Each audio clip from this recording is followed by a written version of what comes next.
Assalamualaikum warahmatullahi wabarakatuh. Selamat datang kembali di channel Info Tani, channel petani pemula. Pada kesempatan kali ini saya akan berbagi informasi mengenai cara merawat tanaman padi di fase generatif akhir. Biasanya tanaman padi pada fase generatif akhir itu rentan terhadap serangan penyakit blast. Apa saja pencegahan dan fungisida apa saja untuk mengobati blast? Silakan video ini disimak sampai dengan selesai. Jangan di skip agar tidak gagal paham. Hai sahabat channel Info Tani. Channel Info Tani adalah channel petani pemula yang membahas seputar pertanian. Terima kasih kepada sahabat yang sudah mendukung channel ini dengan menekan tombol subscribe. Nonton lagi yuk, tonton sampai dengan selesai dan jangan di skip ya. Cara merawat tanaman padi ketika sudah mulai masuk ke fase generatif akhir, yaitu tanaman padi sudah mulai keluar bunga atau keluar malai.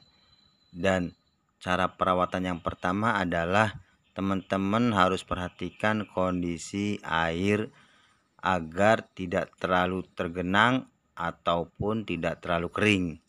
Cukup macak-macak saja, karena perkembangan akar tanaman padi ketika mulai fase generatif akhir sangat dibutuhkan untuk mencekram tanah agar tanaman padi tahan rebah dan tidak mudah roboh ketika tertiup angin. Setelah kondisi air dalam petakan sawah sudah dikondisikan macak-macak, kemudian langkah selanjutnya adalah teman-teman petani memberikan nutrisi yang tepat untuk tanaman padi agar bulir tanaman padi itu bernas dan berisi sampai pangkal. Agar bulir malai tanaman padi teman-teman bisa berisi penuh sampai pangkal, teman-teman petani harus memberikan nutrisi yang lengkap unsur makronya. Namun karena tanaman padi sudah memulai masuk ke fase generatif akhir, tanaman padi tidak terlalu banyak membutuhkan unsur nitrogen. Berikan secukupnya saja agar daun tanaman padi tidak terlalu kuning. Dan yang harus diperbanyak adalah unsur kalium untuk pengisian bulir malai tanaman padi.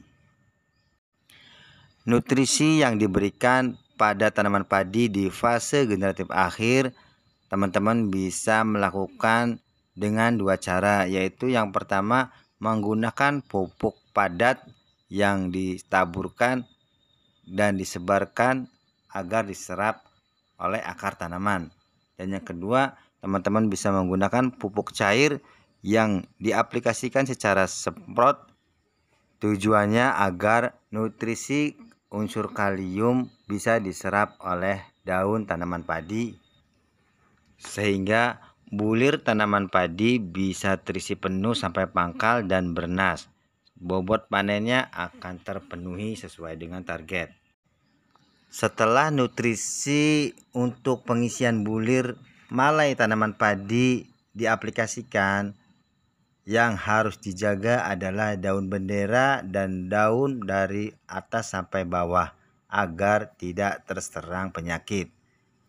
Penyakit yang biasa menyerang pada tanaman padi pada fase generatif akhir yaitu penyakit blast daun ataupun blast leher.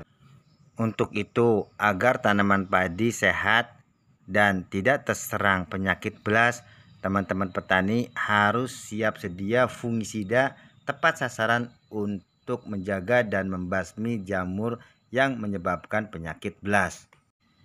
Dan pada kesempatan video kali ini saya akan berbagi informasi fungisida yang biasa dipakai oleh teman-teman petani di lapangan untuk sasaran penyakit blast pada tanaman padi.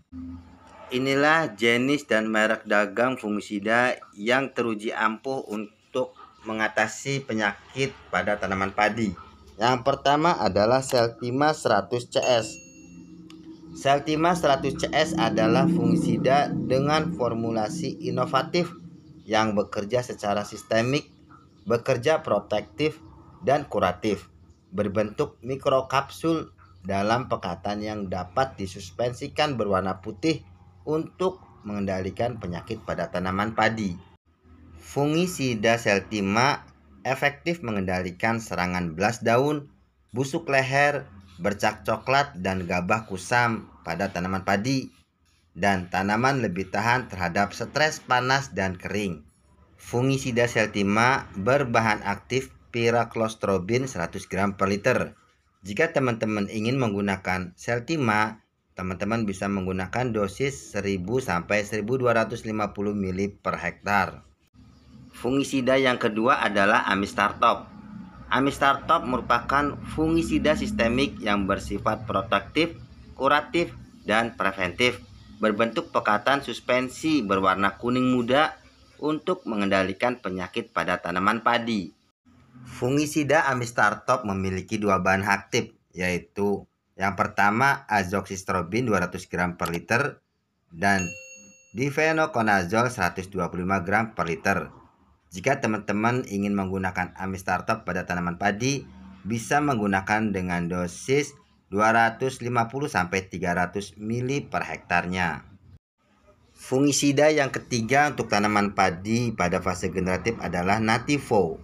Nativo adalah fungisida sistemik yang bersifat protektif, preventif, kuratif, dan eradikatif, berbentuk butiran yang dapat didispersikan ke dalam air berwarna putih untuk mengendalikan penyakit pada tanaman padi. Fungisida Nativo 75 Wg memiliki dua bahan aktif, yaitu trifloxystrobin 25% dan tebuconazole 50%. Jika teman-teman ingin menggunakan Nativo pada tanaman padi, bisa menggunakan dengan dosis 200 gram per hektarnya. Fungisida yang keempat untuk tanaman padi yaitu Filia 525 SE.